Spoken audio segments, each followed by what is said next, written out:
Listen to the 48 Hours podcast for shocking murder cases and compelling real-life dramas from one of television's most watched true crime shows. Go behind the scenes of each episode with award-winning CBS News correspondents and producers in Postmortem, a weekly deep dive. Listen to 48 Hours wherever you get your podcasts.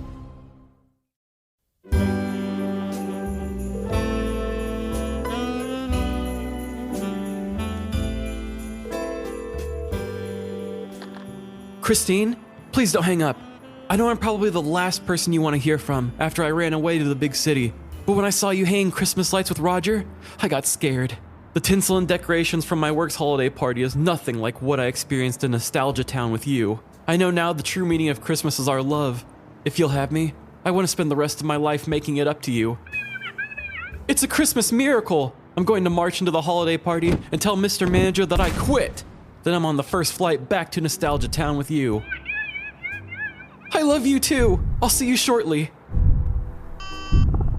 What the?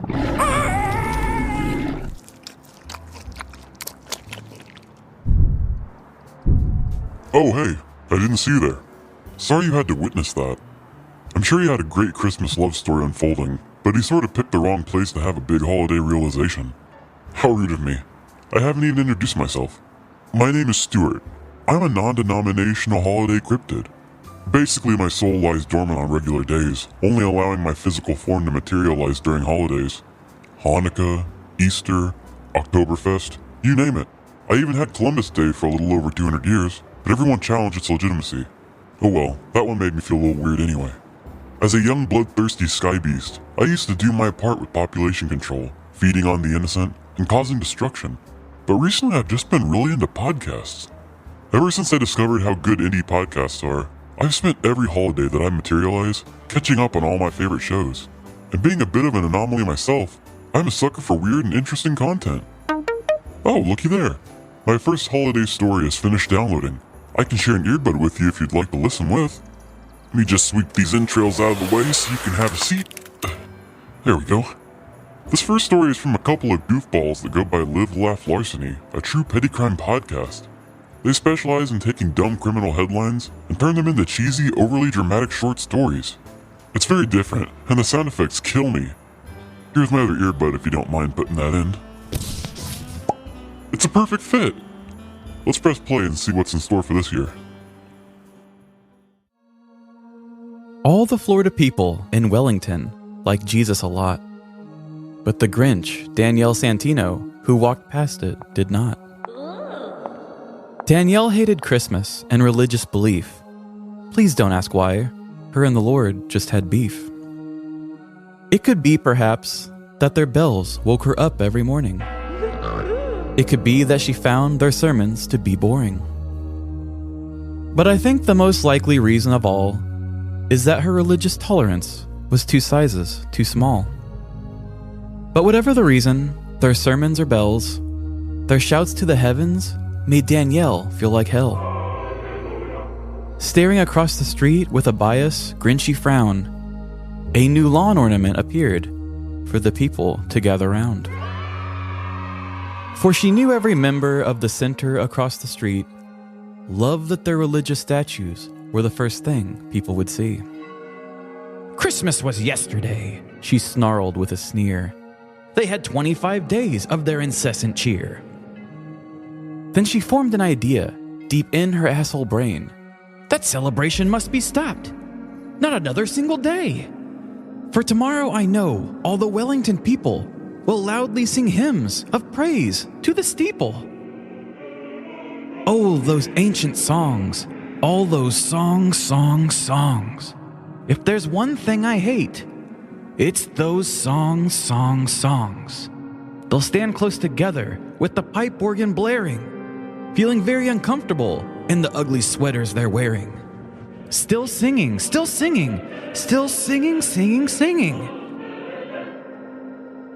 And the more Danielle thought of their tone-deaf singing, the more Danielle thought, I must end this whole thing. Why, since Thanksgiving night, the decorations lit the town. The holiday has passed. It must end now. Then she got an idea. An intolerant idea.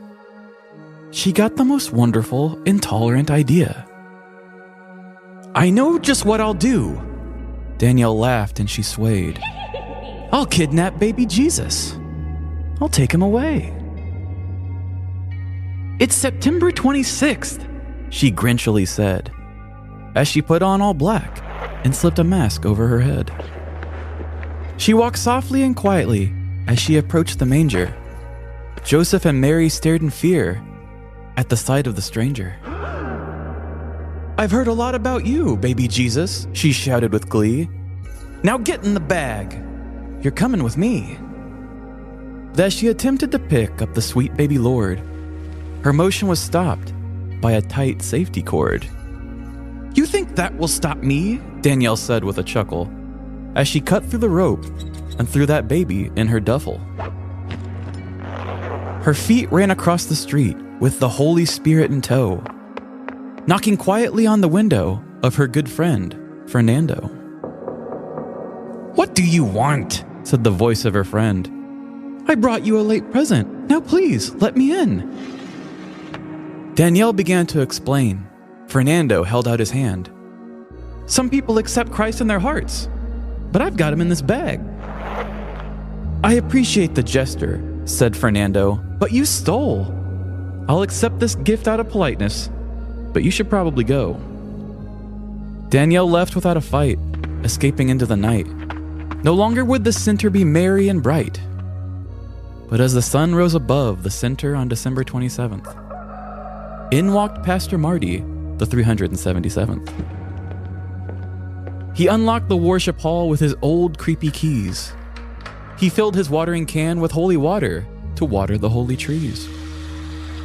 Walking the grounds, he cleaned it up of any trash and looked up to the manger to see baby Jesus had been snatched. Oh golly gee! He wailed the way a holy man could. I'm not going to curse, but this situation, it's not good. Only prayers can save us from a time of great stress. So Marty got on his knees and activated baby Jesus's GPS. Now before you listeners think this is a fun turn of phrase, I mean this in the most literal of ways. This isn't the church's first baby Jesus rodeo. They've got years of experience with their Savior being stole. So just as Jesus looks down over you and me, his forever baby body is watched over by technology. They pinged his location, and he was surprisingly close. Just across the street, on a pile of Fernando's clothes. Police! As they questioned the boy in his vile act, Why would you do this? he flipped like a pancake and stabbed Danielle in the back. So what happened then? Well, in Willington, they say, that Grinch got booked for a Florida man's stay. There she sat in the Palm Beach County Jail with a single charge of theft and a lump of coal in her cell. And then the true meaning of Christmas came through, that you probably shouldn't steal such a popular loot. So welcome Christmas. Bring your cheer. Cheer to all the Florida people far and near. Cheer to the bath salters, the shoplifters and stuff, as long as they have hands to cuff. Florida crimes will always be, as long as we have we. Welcome petty criminals as we stand, with petty hearts and red hands. Wow. I need that book printed immediately. Okay. We made a little eye contact during this story when you said the 377th? Yeah. Clarify immediately. That wasn't really a real thing. Okay. I was like, there is no way. That was me doing a Seussism. Okay. I was doing Pastor Marty, which is another Marty, but I was saying he was Pastor Marty to the 377th. Okay. It helped make the rhyme, but I'd like to think that he just came from a line of 300 plus Pastor Martys. I was like, if this is somehow, some way, a truth in this story, I need to know details. Okay. That is so not. They had a GPS in baby Jesus. Apparently, this is very common. Oh, wow. I learned a whole expose on it. I mean, we've all heard stories. Yeah. I mean, baby Jesuses and Josephs and Marys get stole from the manger all the time. Yeah. But I guess a lot of these security places, normally if you're going to sign up for like a Brinks or some sort of a thing as a church, they're trying to get you to sign up for like a year or so. Yeah. But they were actually running holiday deals to say, okay, you can sign on with us for 1 month only because we understand how important it is that you protect baby Jesus. There's no like hassle to try to get you to do more. Sure, everybody needs security, but you need extra security on these things. So a lot of churches will, or community centers, as this one was, will sign on and put these GPS trackers in their highly stolen Christmas decor. So sometimes baby Jesus is the main one, but sometimes even Mary and Joseph will also have GPS trackers on them too.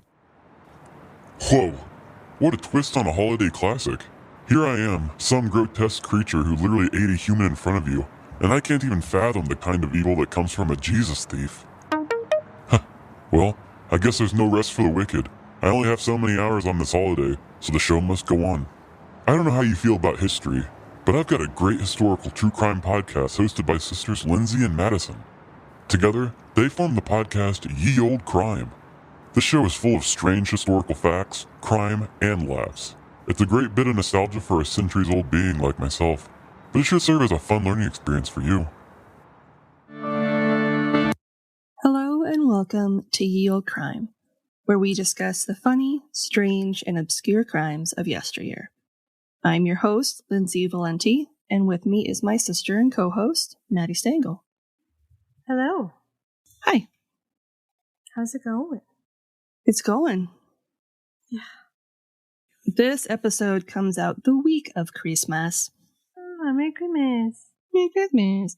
Happy holidays. I am going to be sharing stories behind popular Christmas tales. Ooh, that's appropriate. That's timeline appropriate. This story is a popular tale that I think once I get into it, you're going to be like, yeah, I know this one. Okay. If you live in the UK, you're probably familiar with a popular Christmas dish known as mincemeat pie. This festive dish is made with fruit, spices like cinnamon and nutmeg, and a mix of herbs. But it's rumored that once upon a time, back in the 16th century, this dish had a, shall we say, more meaty and rather unsavory beginning. Was it long pig? Yeah. God damn it. Historians in 2016, particularly a blogger named C.R. Barry, wrote about how the dish was actually invented by a group of French cannibals. God, it's always the French. Yeah. First bone bread, now mincemeat pie. And they're the ones that punish pigs for eating their babies' faces when they don't feed them. Just feed the pigs and then you can eat them. Like, that's how it should work. It's a food chain. You gotta... Okay. Never break the chain. Or the pig will eat your face. Like, what the hell? They decided to make pies filled with a mix of fruit, spices, and minced meat to hide the fact that the source of the protein was actually people. Okay. And the reason mincemeat pies today are now meat-free is to hide the fact that they started off as such a horrific dish. Great. In Paris in 1384, the butcher of Rue de Marmozet was one of the most well-known of his trade in the entirety of France.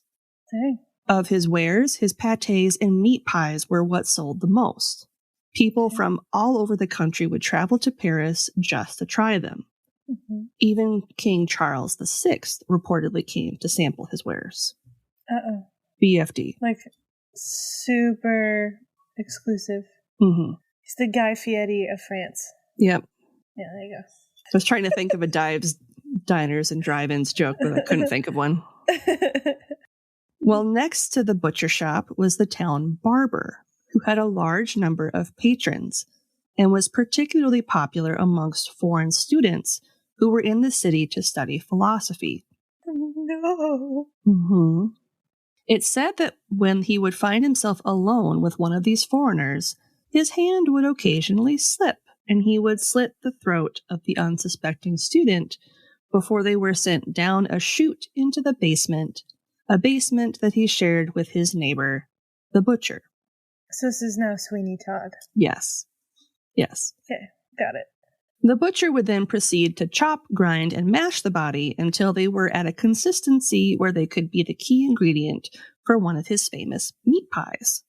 The reason they would slaughter and serve foreigners was because it was far less likely that their families would miss them right away, or even notice that they were gone until long after they'd been served to the unsuspecting people of Paris. Gross. This practice between the two men took place for years, and it wasn't until a young German student went missing that the life of crime the two had been living began to crumble in 1387. The police had no idea where to even begin to look for the missing student until they noticed something peculiar about this student's dog. Okay. The dog would stay outside the barber shop day and night, barking and seemingly waiting for his master to exit the building. It wasn't long before the police decided it was worth looking into. That's when the basement of horrors was discovered. The butcher and barber were arrested, taken outside the City Hall of Paris, and soon hanged. As for the student's dog, he was awarded the Medal of Honor for solving the case. Stop! That's so cute! I hope he got a good home. I hope somebody, I do too. And as you mentioned, if you're thinking to yourself, that sounds familiar, I'm not surprised, as it inspired the tale of Sweeney Todd, who first appeared in A Penny Dreadful in 1847. The location of Sweeney Todd changed from the then small city of Paris to the bustling city of London, where barber Sweeney Todd partnered with his neighbor, Mrs. Lovett, whose pies were the worst in London before Sweeney showed up. Mm-hmm. The story of the original butcher and barber in Paris may not be the true inspiration for the story of Sweeney Todd, however. There are other reports of a similar tale taking place in the 17th century during the French Revolution, but there is no proof of any questionable murders taking place. Mm-hmm. It is more likely that the British were trying to paint the French as barbaric, cannibalistic commoners. They have been known to do stuff like that. Yeah. Yeah, that checks out. Once upon a time in the UK, being able to afford a mincemeat pie meant you were doing rather well for yourself. At that time, the pies were filled with savory meats like lamb or minced beef, which was a luxury that not everyone could indulge in. Mm-hmm. One of the earliest mentions of a pie full of meat and spices appeared in an English cookbook from 1390 titled A Form of Curry, which called for the maker to grind up pork, hard-boiled eggs, and cheese before mixing in spices, saffron, and sugar. Okay. At this point in history, meat pies would have been intended as a full meal, not as the small tart-like pastries that they are now. That makes sense. Yeah. So like a full chicken pot pie. Yeah. Portable and hearty. Mm-hmm. Around the mid-17th century is when mince pies seemed to start being tied to the holiday of Christmas, although they were still enjoyed throughout the rest of the year. And you're familiar with Oliver Cromwell, right? Mm-hmm. Yeah, that guy didn't like things that were festive. Shocker. And he had spiced treats, of which mincemeat pie was one, made illegal. Cool. A 1661 book about the interregnum, aka when the Puritans ruled the country, the author included a rhyme that goes as follows, quote, "All plums the prophet's sons defy, and spice broths are too hot. Treason's in a December pie, and death within the pot," end quote. In 1850, Washington Irving wrote, quote, "Nearly 2 centuries had elapsed since the fiery persecution of poor mince pie throughout the land, when plum porridge was denounced as mere poppery," end quote. The war on pie. By the mid-1800s, mincemeat pies, sans meat, started to make an appearance, partially due to the fact that sugar was starting to become easier to acquire, which ushered in the era of sweet pies. Nice. In 1861, a cookbook by Mrs. Beeton provided directions on how to make meat pies as well as a sweet meat-free version. By the time that the Victorian era came along, mince pies were almost exclusively meat-free. Regarding the story of the French butcher and baker, a folk song was written in 1387, the same year that the pair were said to be executed, titled, quote, The Legend of the Barber and the Bloody Pastry Seller, end quote. That goes as follows. I don't know the rhyme, so I'm just going to read it. Okay. Quote, And Rue de Douarnenez, near the Marmosset, where two accursed souls, by their dreadful crimes, the bloodthirsty barber and reckless baker, discovered by a dog, making the world eat, by fruitful cruelty, the flesh of a Christian, end quote. And to end on a fun note. Mm-hmm. Oh, great. Yeah. The law banning mincemeat pies during the reign of Cromwell was never actually repealed. So it's a bit of a well-known fact that anyone who eats them in the UK is actually breaking the law. But it's not something you're going to get arrested for.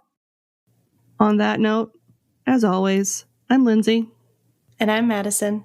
And we'll see you next time with another tale As old as crime. Happy holidays! Happy holidays! I may have just ate, but that story made me hungry. You know what I'm saying? Up top. Oh, I get it. That's probably not super relatable for a mortal. You may never eat again after what you've seen tonight, huh? Phew. I was afraid that awkward silence was never going to end.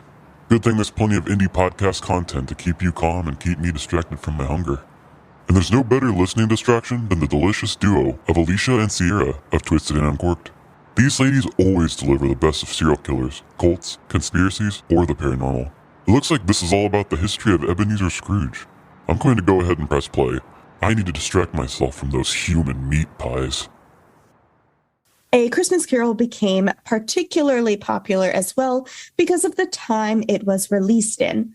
People found it to be relatable. Ghost stories were passed around a fire during this time of year, like we just said earlier, and this book contained just that. And it sold out by Christmas Eve. Dickens was able to reestablish Christmas as a season of goodwill to all men in the hearts and minds of the people. A Christmas Carol inspired people to behave better towards one another. It is theorized that Ebenezer Scrooge was based off of a real man. The most likely candidate is an 18th century British politician named John Elwes, who was notorious for his penny pinching. Penny pinching. Tisk. I said penny pinching. I put the I in these. Anyway, you know what I meant. Love it. John Elwes was born in 1714 and inherited his first fortune, worth about $10 million today. Cassie's face, that's a time. At just 4 years old, he had $10 million when his father passed away. Sir. Wow. But you looking for a wife? I mean, yes, 4-year-old, are you? But if, as they say, a penny saved is a penny earned, John Elwes was more like a billionaire. At a young age, John learned much of his frugal mindset from his uncle, though his mother, who reportedly starved to death because she refused to buy food despite being rich, probably played a role as well. What? That is just crazy to me. This takes frugality to a whole new level. John Elwes and his uncle would sit around complaining about the way other people wasted money while sharing a single glass of wine between them. As I'm sitting here with a half liter, it's fine. It's not enough wine. John would always go to bed as soon as the sun set, so he wouldn't have to pay for candles. He ate roadkill and would eat moldy and rotting food rather than letting it go to waste. I mean, I kind of respect that because people are so wasteful, but no. No. Don't let it go this bad. is not waste. This is trash. Yeah. On the This is side compost that you should use to plant your own garden. At this Use point. it for something other than putting inside of you. Oh. I can smell it from here. I'm upset. Oh. He wore ragged clothes, including a wig he found in a bush. And strangers often assumed he was a homeless beggar and would drop pennies in his hand. Oh boy. Gosh, he wears a bush wig. A bush wig. The name of this episode. Jesus Christ. John would walk in the rain rather than paying for a coach. And then he would sit around in his wet clothes rather than building a fire to dry them. His roof leaked and his lavish home fell to ruins around him up until he died in 1789. He was known to get He was known to get mad at birds who stole hay from his fields to build their nests. It honestly was a compulsion to save as much as possible. You can't take it with you, man. Exactly. Like, for what? And also, the birds are just doing their thing, okay? They're being just as frugal as you. You found a bush and a wig. Why can't they find a hay in your field? Did you say a bush you and found a wig? a bush and a wig? Yeah. Yep, I did. And a hay in your field. I love it. A wig in a bush. A wig in a bush. Your wig in a bush. Oh my goodness. Cats and wigs. Exactly. John ran for Parliament and served 3 terms. Who the fuck voted for him? He was technically a member of the Whig Party. No pun intended. According to Wikipedia, the Whigs were a political faction and then a political party in the parliaments of England, Scotland, Ireland, Great Britain, and the United Kingdom. John would travel to Parliament via the long route to avoid toll roads, and he would ride his underfed horse to work, stopping along the way to eat a hard-boiled egg he kept in his pocket. It doesn't get squished. It was Very the 1700s. Okay. Just. Hopefully it wasn't Everybody smelled, so I don't think they noticed. And he was wearing his bush wig, so it's like, they but I also in the road, you know, it's fine. I really hope that he shared part of that hard-boiled egg with his horse, though. I doubt it. He's just standing The there horse looking at him. can have its own food. Yeah, but he wasn't feeding the horse. Yeah. So sad. The halvesies? After a total of 12 years in Parliament, he decided to retire rather than continuing to spend money in his elections. The Scrooge comparisons start to fall apart, though, once you get past extreme personal frugality. When it came to other people in his life, John Elwes could be extremely generous with his money. Interesting. When his friends experienced financial strains, he would assist them with whatever they needed. Aww. Furthermore, while he would lend money freely, he was too polite to ever ask his friends to pay him back. Well, that sounds real dumb. Yeah, You gotta have balance. You gotta have boundaries. It does sound like Jesse. Yeah. Minus the bushwig, though. Minus a bushwig. barber. Well, then and never mind. I want nothing to do with that one. Mark, are you up here? Oh shit, this must be the ex-girlfriend character from the big city. Hold on.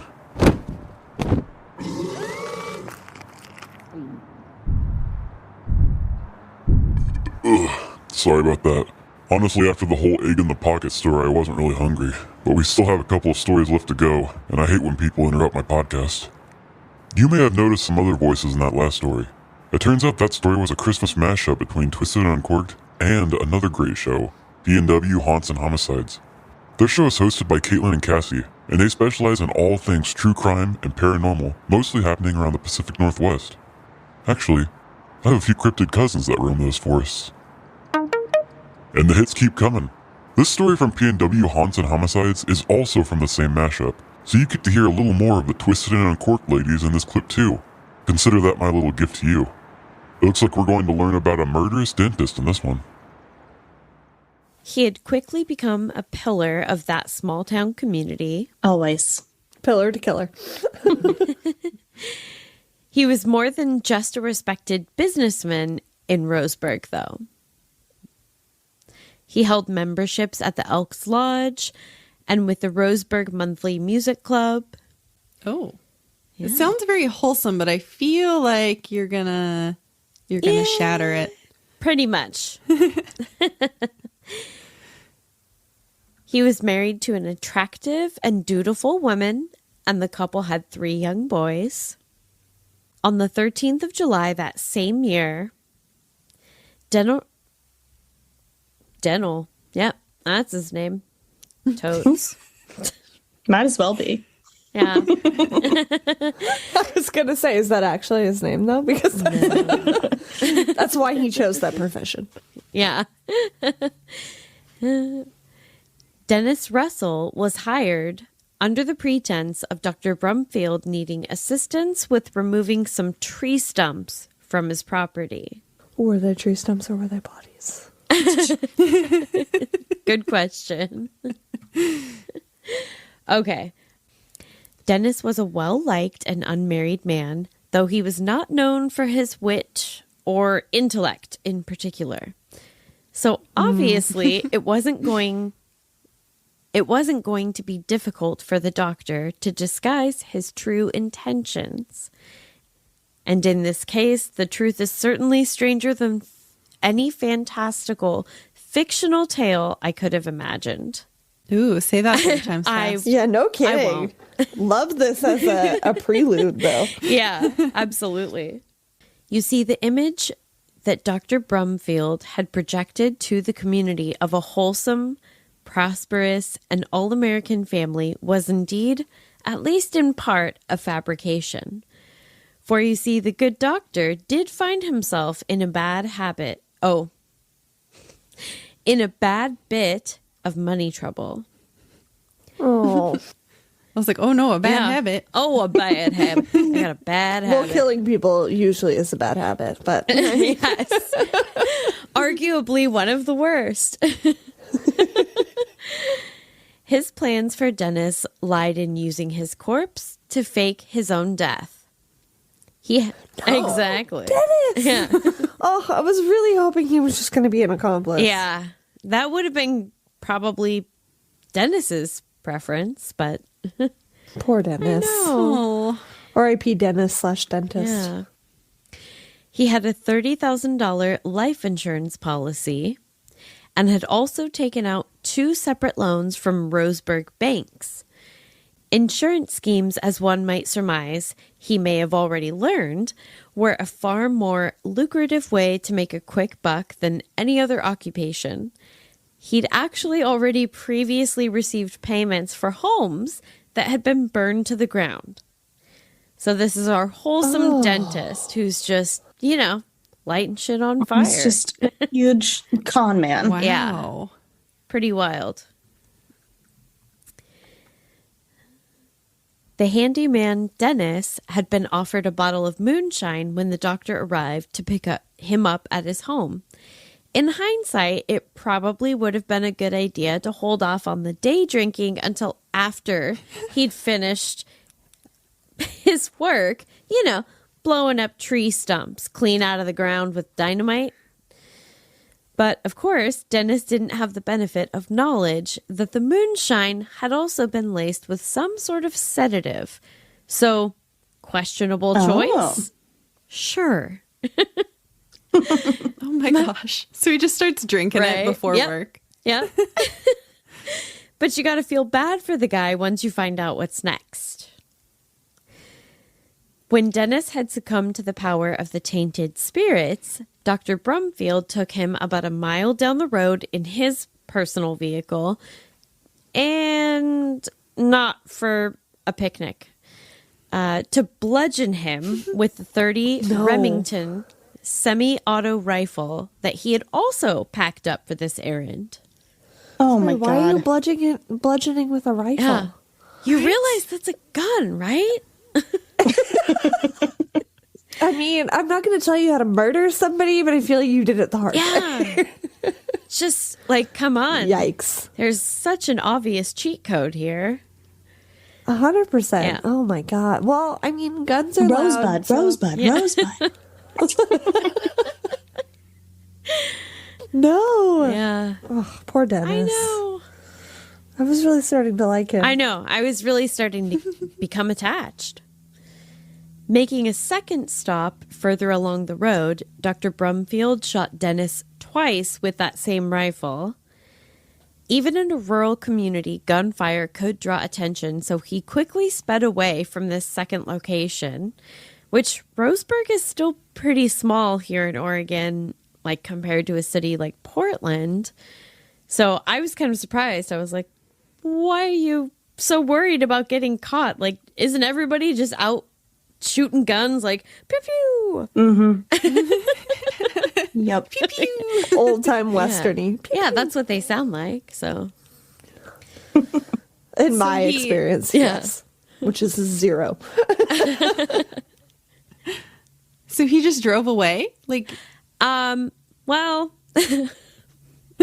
he did just drive away, but unfortunately, he did take Dennis with him. Yeah. What? Yeah. So he shoots him and then takes him with. He beat him. Yeah. And then he was like, oh, wait, this is a gun. And then he shoots him. And then he's like, oh, no, I'm going to get caught. Come on, let's go.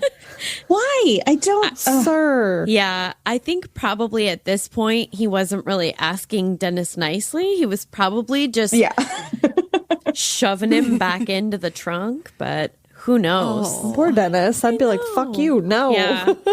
I mean, assuming that Dennis was even conscious, I feel like, yikes. Okay, can I just say, I have what is it called? A prediction. Of what is going to happen next. Oh, I like it. And I don't think it's actually going to happen, but it would be hilarious. Sarah, don't spoil her. Because is there a trail of blood that follows his vehicle all the way back to where he is? Is this going to get even more Looney Tunes? Yeah. Right? It feels like a cartoon. Oh, it honestly gets more cartoony. Oh gosh. That specific explanation would be just chef's kiss, but no. It wasn't until he reached the river that the doctor made a third stop to remove each and every tooth from Dennis's mouth. No. That's Sierra's worst nightmare. So he's a dentist because he's literally a psycho. Yeah. Oh my God. That's never trusted He him. enjoys Come it. full circle. It's my best guess anyway. why? So the weird part though, Sierra has the thing about yeah. teeth. I get it. It's horrifying. Can't stop like goosebumps. That seems like a lot of work. Yeah. Yeah, right? Yeah. Like, how many teeth do adults have? Like 25?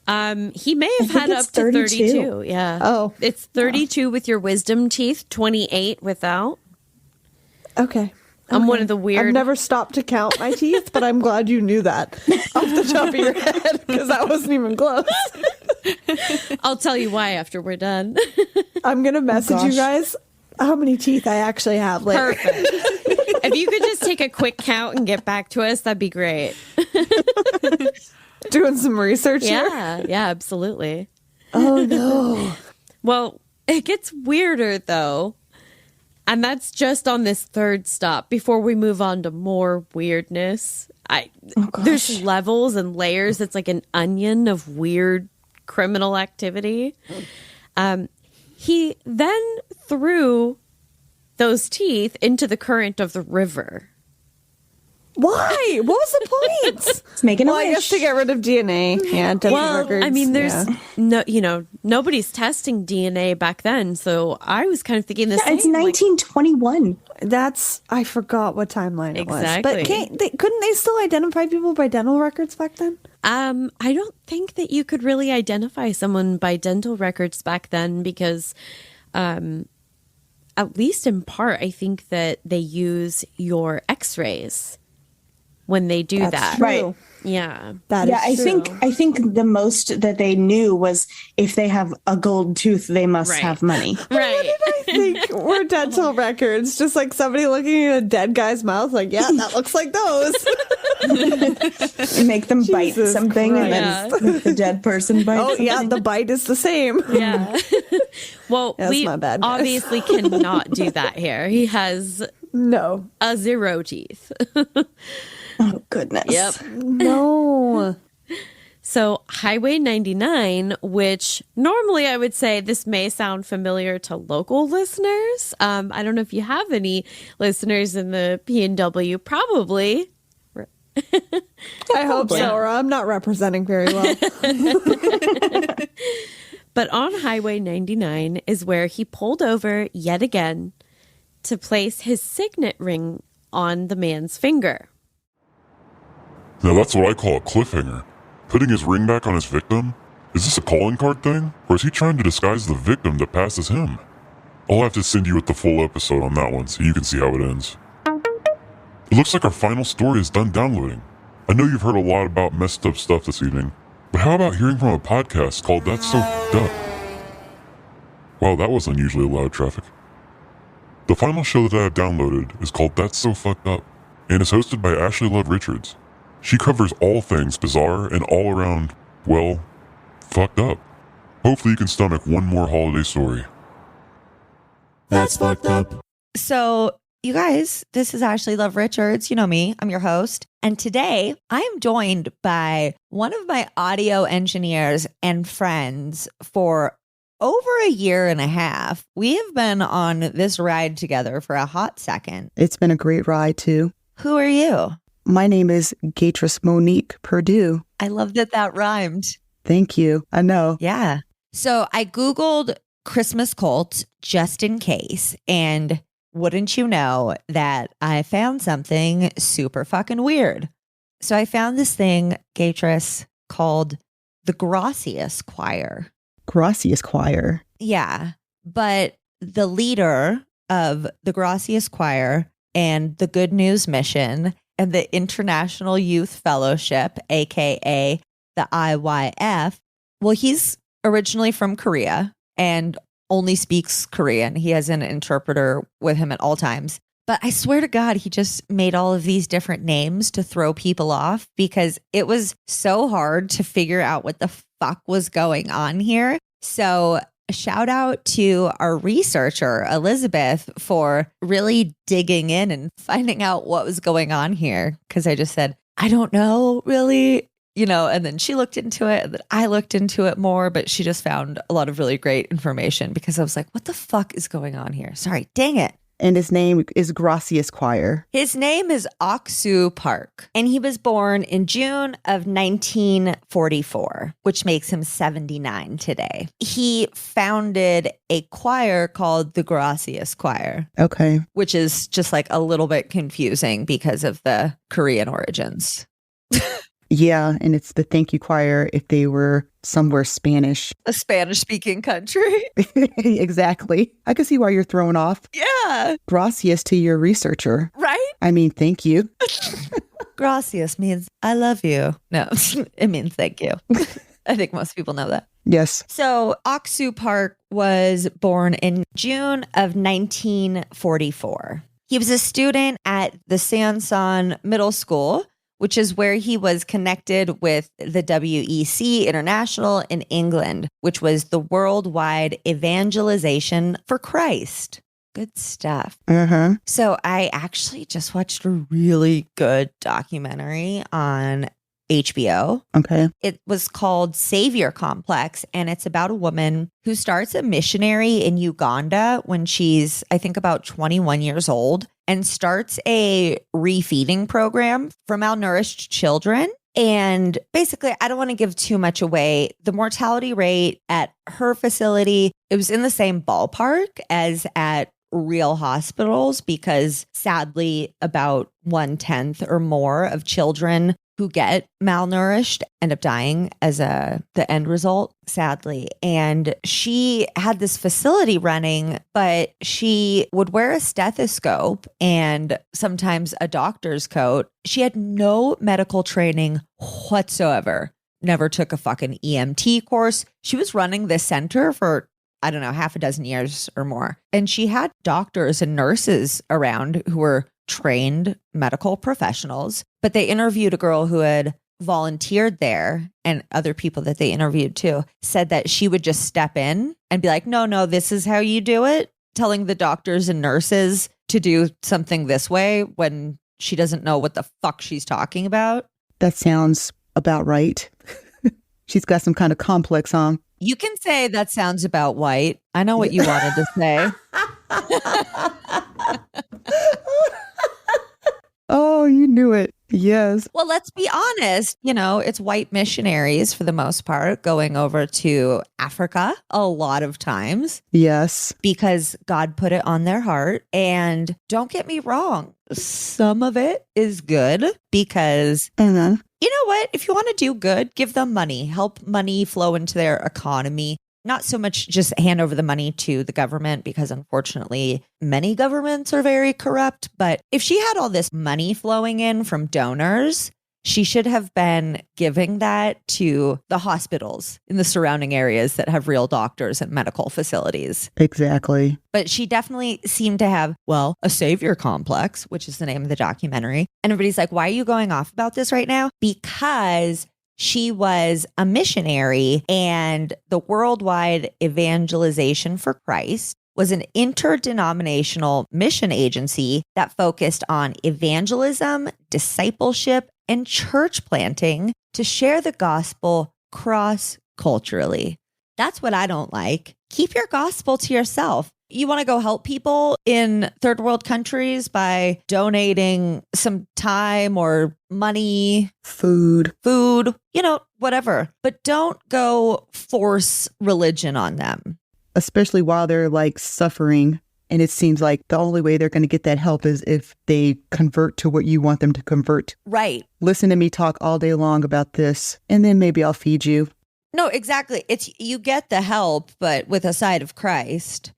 Also a side of non-medical advice. Yeah. From that lady. I didn't go to school, and let me come and operate on you. And there's one woman whose child died. She came from a small village, and she said, I had heard about a white woman who had a facility. And when I got there and met her, she had a stethoscope on. She looked like she knew what she was doing. So she was going into areas where people weren't very educated and presenting herself as a medical professional, and had a bunch of children die at her hands. And that's the thing I want to be fair about, is that statistically that many could have died in a hospital as well. Mm-hmm. It's just the whole savior complex bullshit. Yeah. And I'm bringing that up because what is evangelism, you ask, Atris? What is evangelism? Thank you. Yeah, I will tell you. It's the act of preaching or communicating the gospel and teaching of Jesus to non-believers, with the goal of converting as many people as possible and helping them discover their true purpose in life, loving Jesus. There's not strict rules about it. You just preach about the Bible, and obviously this can be abused pretty quickly.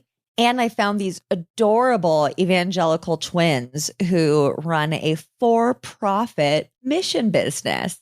Who are these twins? The Benham brothers. And it's a profit. It's a for-profit mission business, and they call it missioneering. Isn't that the exact opposite of what that shit's supposed to be? Mm-hmm. I mean, not mocking them, but I've seen the missions in neighborhoods walking with their tie, the white shirt. They've never stopped to talk to me, though. I think that's Mormons you're talking about. Oh. That's definitely their look. Okay. But yeah, what they are doing is evangelizing. Well, are they preaching about Jesus in the Bible? Maybe they're just spreading the word. They're spreading the word. I feel like that's similar. So that one can open up their heart to Jesus if they like.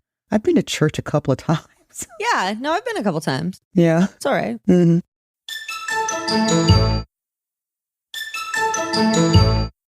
So he officially joined the missionary program in 1962 and was trained in theology and the practical life of faith based on the gospel.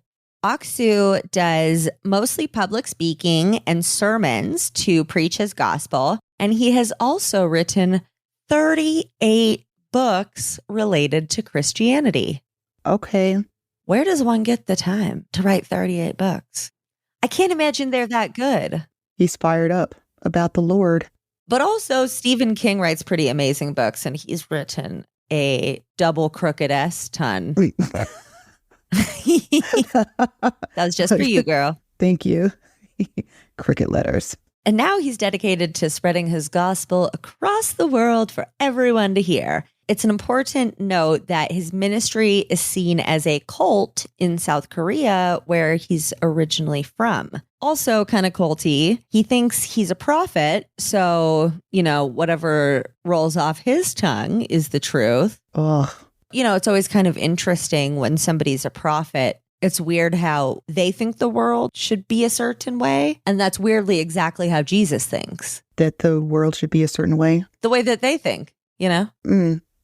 I could tell you, Gatris, I can't be wrong. Everything I say now is right because Jesus came and qualified me to do this. Oh, I want to do an episode called Dangerous Bible Verses, like ones that people often use to justify some bullshit. And the one that Renee Bach from Savior Complex used was, God doesn't call the qualified. He qualifies the called. And is that in the Bible? I don't know, Gatris. If it is, though, that's not good. I don't think it is. I have not read through the whole thing, but I don't think God was using phrases like that. First, it would be thy, thou. I think I'm on chapter 3 or 4 of the Bible or book. I'm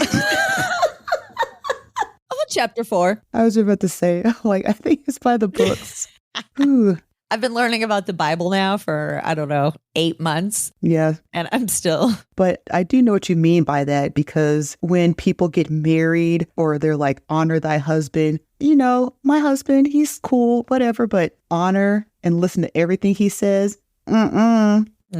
Wait a minute, he might listen to this episode. Love you. Whatever. He knows who he married. He does know. But yeah, or no, maybe it's obey your husband. I'm sorry. I'm a human woman. Yeah. No, I don't like that. You know what? Tell me. I don't like to obey anyone. Yeah. Exactly. Because it's like, if you tell me to do something, I'm going to do the opposite. Exactly. Because fuck you. That's why. Thank you for saying it for me. Because you know exactly what I'm thinking.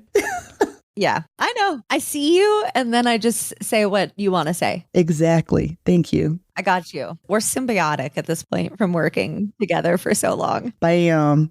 See it eye to eye. So the Worldwide Evangelization for Christ, WEC is what I'm going to call it now because I'm not going to keep saying that, was founded in 1913 by Charles Studd, an American evangelist. He created the Heart of Africa mission in his 50s. He stated that if Jesus died for him, then he should be able to make endless sacrifices in his own life to return the favor. And this was all relating back to personal health problem he had. This is my cross to bear. Jesus had to die for his sins, and I have asthma. No, I don't know if it was asthma, but... Also, I don't want to diminish how scary asthma is. I can't imagine having something where it's just like, yeah, and then sometimes all of a sudden I can't do that thing that you need to do to keep living. To breathe. Yeah. Mm-hmm. Shit. So Heart of Africa was then renamed WEC International. And once this change happened, their goal was to have a worldwide effect, to reach every person on the planet who did not yet have Jesus in their heart. Or at least who hadn't heard about him, I guess. Mm-hmm. You at least got to hear about this guy. And then hopefully you bring into his heart. Have you heard about my friend Jesus? He's the bomb. I would love to hear more about him. Tell me more. I'm not going to tell you more about Jesus. Okay. But I am going to tell you more about this weird Christmas choir cult. This organization is where Park got his extreme ideology and is trying to enforce the same objectives with the foundations that he's created. Their objectives are reaching as many people as possible, planting as many churches as possible, and mobilizing missions around the world. Because we've seen how well missions have gone in, it's generally really cool how they go to indigenous groups and push colonization on them. Pretty chill. And make them change. Yeah, against their will. Mm-hmm. Their core principles are faith. Duh. You have to trust that God will supply all you need. Sacrifice, because they believe that the Holy Spirit enables them to obey what Jesus says, and that will be able to endure any struggle that they are faced with. Fuck, this shit just so is breeding ground for abuse.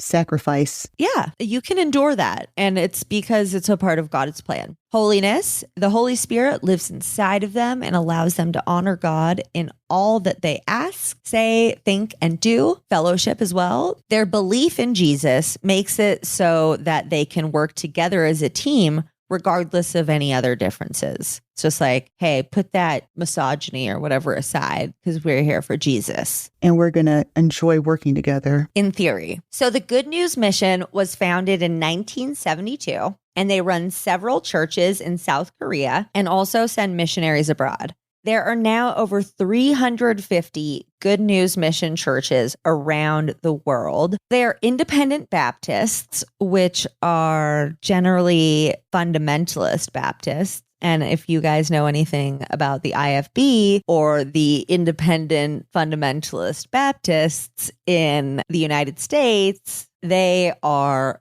fucked, as fucked as the IBLP, Bill Gothard Institute for Basic Life Principles, all that stuff. I'm not familiar with the fundamental. Don't say that because you will know. Okay. If you still listen to any of the show.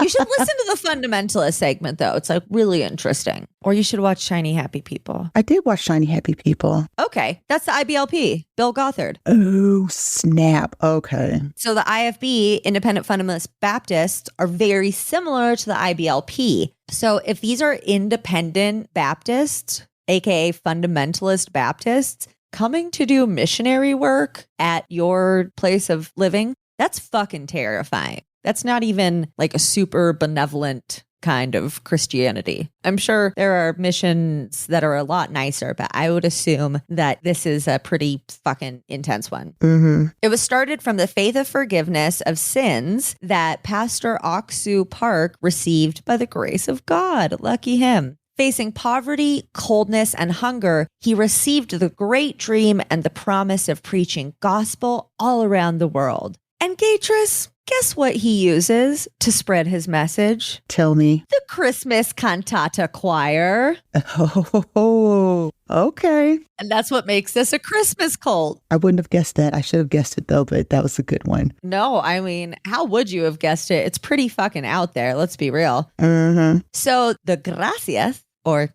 Gracias, if you're in other Spanish-speaking countries, choir was founded in 2000. Park now uses this group to travel with and spread his message while on international tours. And these happen yearly between October and November. His tours were 2 months long? Yeah, a couple months. He's in high demand. There are several stories from those who have attended, which I'll talk a little bit more about later. And most don't have great things to say about their experience. They're a traveling international choir of all ages, nationalities, and backgrounds. Sounds sketchy. They perform classics to contemporary to fucking whatever bullshit. They'll sing traditional songs in people's respective countries. So they'll do Feliz Navidad. Wouldn't that for sure be in the fucking rotation though? Yeah, I mean, I like the song, but I would think if you're going to be traveling to Mexico. Feliz Navidad. Uh-huh. Feliz Navidad.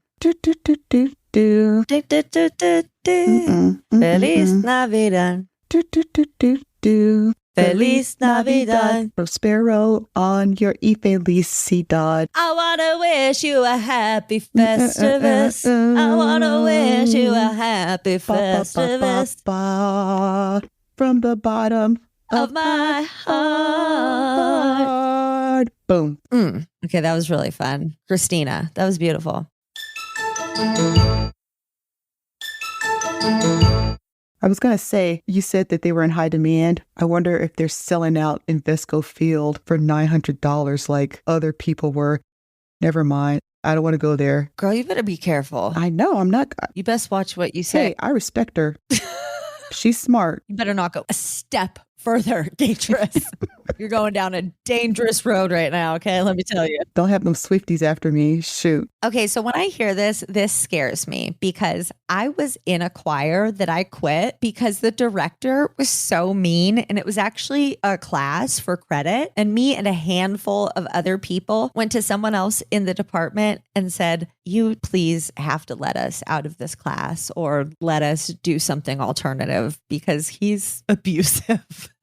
Because when you are pursuing excellence in the artistry of emotional purification, education, and international fellowship through classical music, things are going to get fucking intense. That's all I'm saying. And you need perfection. No, you do. And that's why I was like, I got to get out of here. Yeah, because he wanted it to be perfect. Mm-hmm. But often the pursuit of perfection can get pretty intense, especially when it's coming from a charismatic cult leader. So it was incorporated in 2013. And since then, in 2015, the Gracias Choir won the highest prize at the Mark Toberdorf International Choral Competition in Germany. Ooh, so they're really good in Germany. Yeah. And that comes at a price to the performers, I'm guessing. So they have grown into a world-renowned choir, winning multiple first prize awards across the globe. Can I tell you something? Always. Thank you. It made me think of Sister Act. Like this guy is coming and building this choir.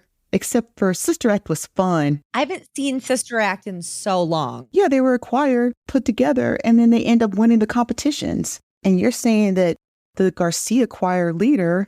The Gracias choir. The Gracias choir leader, he built something good. What'd you call it? The Garcia? Garcia choir? Oops, I did it again. Somebody's got Grateful Dead on their mind. That was not good. Oopsie. Anyways, the Gracias choir leader, he led them to perfection. Yeah, which he probably feels pretty good about. Mm-hmm. And those people on the choir probably don't. Well, I don't know. Who doesn't like winning awards, Gatris? Let's be real.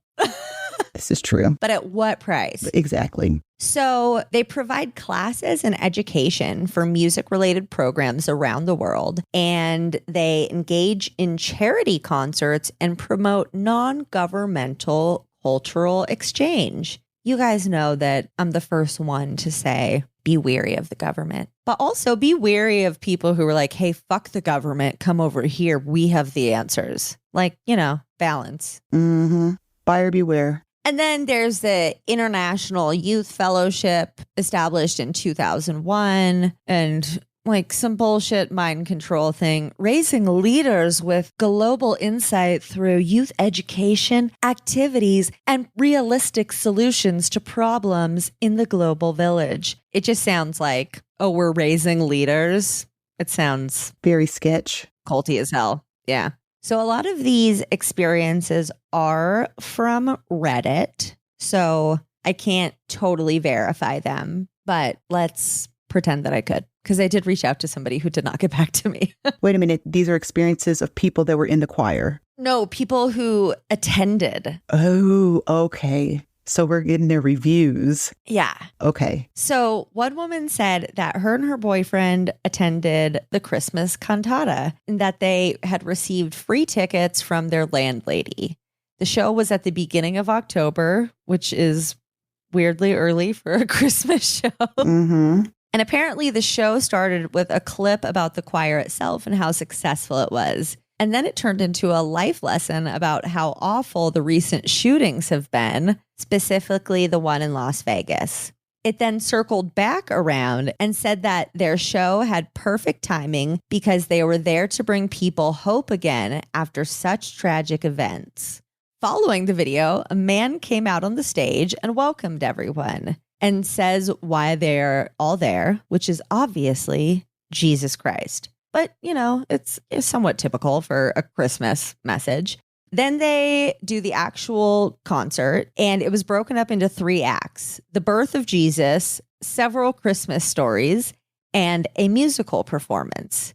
Overall, the couple thought the performance itself was great, but that the writing of the story was awful. Like, it was trying really hard to promote a message. So they were performing beautiful music, but it was also like, what is this fucking message that you guys are trying to spread with that? Mm-hmm. They were essentially at a church service with a flashy set and some extra music. After the second act, they then brought Oksu Park out to speak. His sermon lasted for 30 minutes, where he just kind of got really ranty and said that we need to follow Jesus or the bad things will happen. The couple thought this was really weird at this point, so they leave. And all of the staff gives them confused looks as to like, why are you leaving early? And that was the end of their experience. The event they attended was entirely staffed by IYF and Good Mission members. They said that the entire event was promoted very lightly, that the real agenda came out when everybody was seated. Like, so it's like, hey, come to our Christmas concert. Listen to us sing fun Christmas music. Okay, so these people got their tickets for free. Yeah. And it's very interesting that people were confused as to why they would leave the show early. They wanted to see some people singing. Yeah. They didn't want to sit there and listen to this man rant. And I'm done. Exactly. Right. Mm-hmm. And he's weirdly speaking Korean and having somebody interpret for him. Oh, snap. I can't believe I forgot about that part. Exactly. It just brings a little bit of even more interesting aspect to it. This is another story from Reddit, and it's from Isra Man.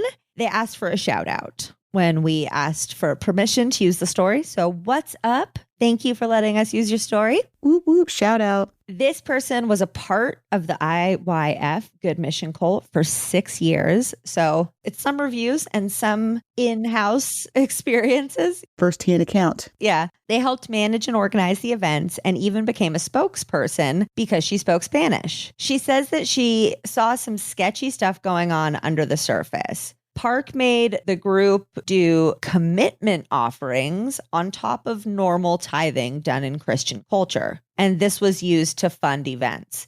So I think tithing, traditionally, it's like you give 10% of your income to the church or something. Yes. Which is bullshit, but whatever. Then you had to do also commitment offerings on top of that. And they were made to perform free labor, you know, handing out promotional material, working on construction, on new properties they brought, making the food for the gatherings. It was definitely a cult. This sounds very familiar. Right? Yes. We've heard these hallmarks before. Uh-huh. The congregation was made to feel like they couldn't leave because if they did, they would lose everything and go to hell. The person who has since left said that people who wanted to escape would run away in the middle of the night. This is a Christmas choir? Like, yeah, and you can't leave freely during the day. No, it's the Christmas choir is just what they use to spread their gospel. If wives and children left, usually the men would stay and pray that they would return, and they believed it was a trial from God. And if their families didn't return, they would then be placed in a new marriage so they wouldn't be alone. So organized marriages as well. And this happened to several people from all different levels of the organization. Also, some good old-fashioned mental abuse. Their goal was to try and break you so you don't leave. They would throw insults at people and be as nasty as possible to keep everyone in line. They were taught to hate and abuse others out of love, you know, tough love. Even if that wasn't what was needed, it's still what should be applied. This reminds me so much of the troubled teen industry right now. It's crazy. And people are afraid to leave because Park claims that he's a prophet and that God was using him on earth. And obviously people don't want to go to hell, you know? And you're right. This is the choir. Did they live in a compound? Dude, this shit's like really hard to find information on. Okay. I don't know. We should have been playing Cult Bingo though, but we would have won. Totally. I found this in an Amazon book review. A guy said that he was super into the Good Mission group. So he spoke to Park's nephew, who's also a pastor at a church in LA, and found that it was wrong if you ask for forgiveness. Your faith isn't strong enough, or you lack faith if you're asking for forgiveness, because you should just trust God or Jesus or somebody. And Jesus doesn't save you if you ask for forgiveness because you're not just blindly trusting enough. He confirmed they do arranged marriages. A panel of pastors gets together and prays. Then they couple their members together based on those prayers. And he also confirmed that it's rare for couples to get divorced, which, I mean, depending on the circumstances, could definitely point that they're kind of forced together, or potentially women are coerced into staying in abusive marriages and stuff like that. He asked the pastor if any other churches taught what they do, and he said that there was one, but he couldn't remember the name of it. He also asked why the church itself was so isolated, because that made it seem controlling. Hardly anybody really knows about the church or what they represent. The foundations, the IYF, Good Mission, and Gracias Choir all have a positive front. You know, hats off to Elizabeth, because this stuff wasn't easy to find. And his answer was that they try to preach to other churches, but are told to go away. Because a missionary it's not a church, it's a person or a group preaching. So they're trying to bring their system into other churches and they're like, fuck off. That church already has their message. Yeah, we're good. Thanks. They know the Lord. In 2011, there was a pretty big scandal where 400 English teachers volunteered to teach English in Mexico. And, you know, some of them naturally were young college students. And they claimed that the classes were going to be called English Camp.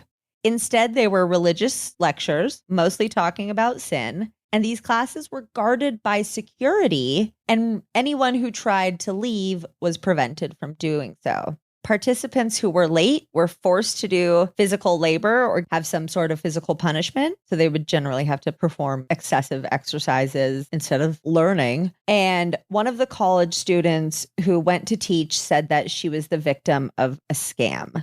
There were also questions going up in India and Uganda over their religious materials being used in public schools, and everything that is being used in public schools is provided by the Good News Mission. They're everywhere. And just, you know, to round things off, Park has had several fraud charges against him. Not surprised.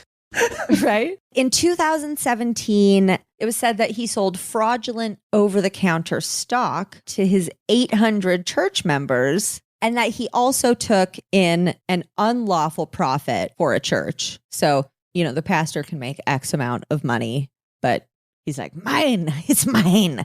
Your commitment offerings are actually mine. It's amazing how, I mean, I really don't know how much money preachers make, but just looking at TV, the guy in Texas, again, I don't know how much money he makes, but they've got that mega church. And I'm sure he lives in a mansion. Yeah.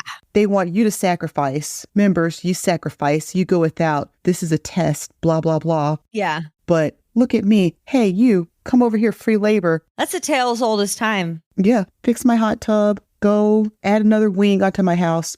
Right.